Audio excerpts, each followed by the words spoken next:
Olá, eu sou o Moisés do canal e do blog Viajando com Moisés. Já viajei por 25 países, fiz um cruzeiro, fiz 2 viagens de moto sensacionais para o Nordeste brasileiro e aqui hoje vou contar a minha história. Eu tenho hoje 35 anos, moro aqui na cidade de Ipatinga e uma das minhas lembranças mais interessantes no que diz respeito ao meu hobby é quando eu tinha cerca de 8 anos, eu vi na época numa televisão preto e branco ainda sobre a aldeia das mulheres girafa na Tailândia. Lá naquela altura, devido à dificuldade financeira, etc., eu nunca achava que eu fosse conhecer um lugar daquele tão legal. E recentemente, em especial no ano de 2019, eu realizei o sonho de conhecer aquele lugar que eu nunca na minha vida, nos meus mais incríveis sonhos, imaginava que ia conhecer. O meu gosto por viagem começou nas minhas primeiras férias profissional. Eu viajei primeiramente para a região dos lagos, depois eu fui para Guarapari, mas especialmente no ano de 2015 eu fiz a primeira viagem sozinho para o deserto do Atacama. E ali, cara, eu vi que tinha um mundo de lugar interessante para viajar e que não necessariamente a gente precisava gastar rios de dinheiro ou precisava de uma companhia para viajar e curtir. Desde lá, isso foi em 2015, eu já viajei aí por 24 países e muitas vezes sozinho tenho tentado aperfeiçoar essa arte de viajar sozinho sem gastar tanto dinheiro. Eu comecei a querer empreender no ramo de motocicleta em viagem em 2020. Na época, a gente já começava a ver algum indício de que haveria uma pandemia e viajar de avião ficaria difícil. Naquela época, eu comprei uma motocicleta, uma CB500 que eu tenho até hoje, e me interessei em viajar de moto, tendo em vista que avião eu já sabia que seria difícil. A minha primeira viagem foi para os Lençóis Maranhenses de moto, cerca de 2.500 km partindo aqui de Ipatinga. Para falar dos destinos que eu mais gostei é muito fácil, Eu viajei pela Tailândia, poucas pessoas assim sabem o quão interessante a Tailândia é para viajar. É um lugar, gente, totalmente diferente de tudo que a gente tem no Brasil, inclusive o gosto por motocicleta é diferente. Eu fui também em Marrocos, que é uma cultura totalmente diferente, cara. Você vê o que as pessoas conseguem fazer com um país pequeno, um país na África, mas eles conseguem uma prosperidade tão grande que é muito interessante. Falar de um destino que eu viajei e eu assim, não é que eu não tenha gostado, mas eu esperava mais, um destino que de certa forma foi uma decepção, o que é uma polêmica e tanto, é a Chapada Diamantina. Eu cheguei na Chapada Diamantina, gente, e me deparei lá com muitas pessoas que queriam basicamente explorar a gente o tempo todo, destinos um muito longe do outro, um ponto turístico muito longe do outro, e basicamente foi muito difícil viajar e passear por lá. Posteriormente eu descobri que a pegada da cidade era outra, mas é um destino que eu basicamente não recomendo para pessoa que eu sei que tem um estilo de vida e de viagem parecido com o meu. O maior perrengue de viagem que eu já passei é uma vez que eu estava na Nicarágua e eu fui visitar a ilha de Ometepe, A gente consegue ver ela bem assim no mapa, o quão interessante é. Aí eu fui lá visitar a ilha de Ometepe. Só que eu não sabia que o último ônibus partindo para o lugar que eu estava hospedado era 19 horas da noite. Então eu fiquei na ilha de Ometepe tranquilamente, quando eu voltei era 19h20.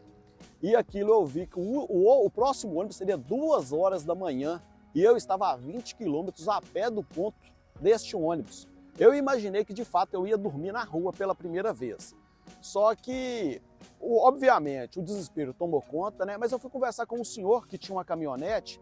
E é uma das coisas, gente, que eu sempre falo, se você passar por uma dificuldade, não tenha dificuldade em pedir ajuda. Eu cheguei para esse senhor, me apresentei, falei que eu era brasileiro, ele inclusive falou que gosta muito do Brasil, que vem no Brasil todos os anos, uma coincidência, E pedi ele ajuda. Ele me levou lá no lugar que o ônibus passava, 2 horas da manhã, e eu tive que esperar, gente, esse ônibus de 20 da noite até 2 horas da manhã, num lugar totalmente escuro, cara, parecia uma BR, assim, parecia um lugar assustador.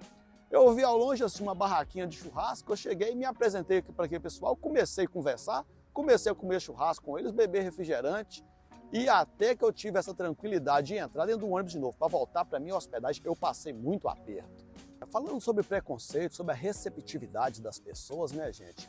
O primeiro lugar assim, que eu tive uma receptividade muito boa foi na Colômbia. Os colombianos, cara, adoram os brasileiros, tá? E assim, as pessoas viam que eu era o brasileiro e trazia comida local para eu experimentar isso de graça, cara. Simplesmente assim, para me agradar. Na Tailândia, cara, é incrível assim, a receptividade das pessoas. Por outro lado, em Portugal, eu passei por situações bem desagradáveis infelizmente eu tive que me impor e às vezes tratar as pessoas de uma forma que não é legal, basicamente porque queriam desfazer de mim. Obviamente eu não aceito isso e eu aconselho todas as pessoas a não aceitar. A respeito, gente, dessa questão de receptividade, uma das coisas que eu sempre falo que a gente tem que ter pelas pessoas é o respeito. E aqui vai uma história triste que eu sempre conto, que quando eu cheguei na tribo das mulheres girafas, eu presenciei uma cena muito triste, que você tinha ali a mãe, a filha, ou o filho, né? Mas via de regra a mãe e a filha, e as pessoas chegavam na cara, na face das pessoas, tiravam 30 fotos e iam embora, parecendo que aquela pessoa era um animal que estava exposta no zoológico. E novamente, eu chamei a atenção das pessoas, falando que podia conversar, podia interagir, podia abraçar aquelas pessoas, e que isso não é legal, né? É uma coisa muito triste eu vi aquilo, não me senti nem um pouquinho bem de ver aquelas pessoas naquela situação. Eu também tenho um site, o Comidas pelo Mundo, que eu me dedico a colocar lá as minhas experiências com comida. E no que diz respeito à experiência com comida, tem alguns detalhes assim interessantes. Por exemplo, na Tailândia eu cheguei a jogar comida fora porque tinha pimenta. Mas assim, gente, não é uma pimentinha que a gente põe para dar um gosto, é pimenta que parece que você está comendo pimenta pura. Então eu tive que jogar comida fora algumas vezes por causa de pimenta. Ainda sobre comida, por exemplo, o lugar que eu comi assim, uma comida sensacional, gente, é o Peru. Eu não sei se você sabe, a comida peruana ela é famosa pelo sabor. E quando a gente fala pelo sabor, é pelo sabor mesmo.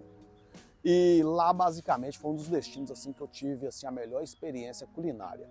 Um detalhe interessante também, no que diz respeito a isso, é que em Marrocos, você fica achando que é por ser no meio do deserto, que eles não têm uma comida boa. Pasme você, a comida marroquina é sensacional, gente. É incrível como eles conseguem assim, conciliar os temperos, que você come uma carne que está temperada, mas que não está temperada demais, como às vezes a gente vê. Como eles têm, por exemplo, doces e até muitas coisas do ramo assim, de confeitaria, que é muito sofisticado e é muito interessante também. Eu recomendo demais uma visita a Marrocos, que seja só para experimentar a culinária local.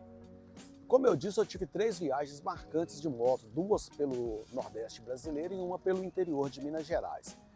E numa dessas viagens, cara, eu tive a incrível façanha, que eu não recomendo a ninguém, de andar de moto por 1.300 quilômetros em um dia. Eu saí de Pipa, no Rio Grande do Norte, 5 horas da manhã, e cheguei em Jequié, da Bahia, 11 horas da noite, né? Cheguei num estado de muito cansado. E viajar de moto, cara, é cansativo. É incrível a sensação de liberdade que você tem, que é quase como se você fosse um passarinho sobrevoando a cidade. É uma sensação de liberdade incrível.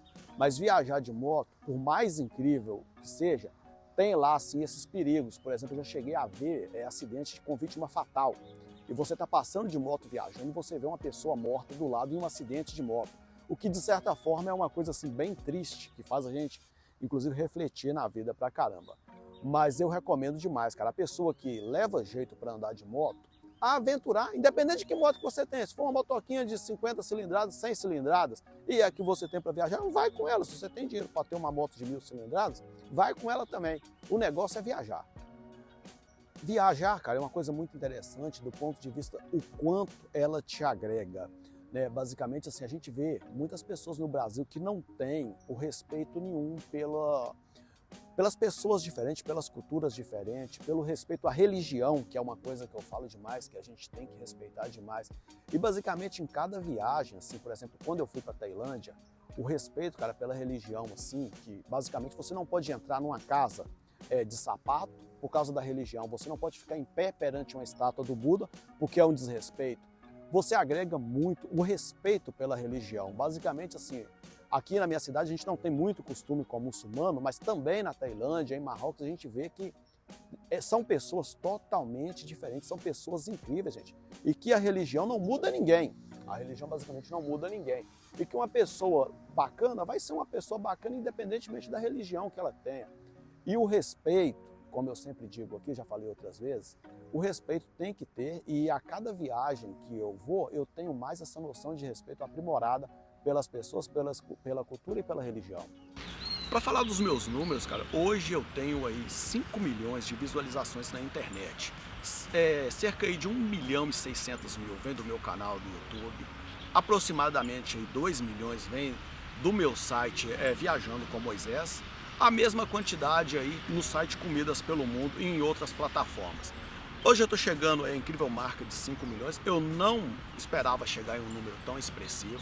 E com um número tão expressivo, eu vou te falar a verdade, eu ganhei um dinheiro considerável. Todo esse dinheiro que eu ganhei, eu não tenho nem a conta, para falar a verdade, eles foram reaplicados no site e eu usei eles para viajar e vou usar os que eu estou ganhando hoje para viajar no futuro.